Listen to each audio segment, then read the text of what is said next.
வணக்கங்க. நம்ம வீட்டு தோட்டத்துல உள்ள அன்னாசி செடியில காய் பறிச்சாச்சுங்க. 2 காய் இருந்ததுங்க. அதுல 1 காய இப்ப நாம பறிச்சுட்டோம்.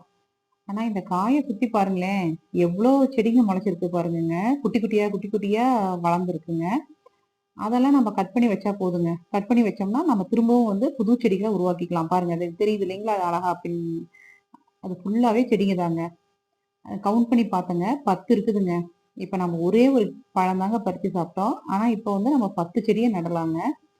சுமார் ஒரு 2 1/2 அடி இடைவெளி விட்டா போதுங்க. விட்டு, விட்டு நம்ம நட்டு வச்சோம்னா, ஆனா காய் வரதுக்குமே ஒரு 1 1/2 வருஷம் ஆயிடுங்க.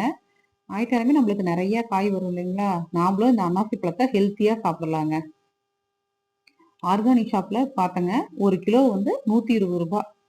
அதுவுமே நம்ம எந்த அளவுக்கு பியூரிட்டியா இருக்குன்னு சொல்ல முடியாதுங்க. நம்ம வீட்ல நம்ம கண்ணுக்கு முன்னாடியே நாம போடுற சத்துக்கள வாங்கி, நம்மளுக்கு நெறைய பலன்கள தருங்க.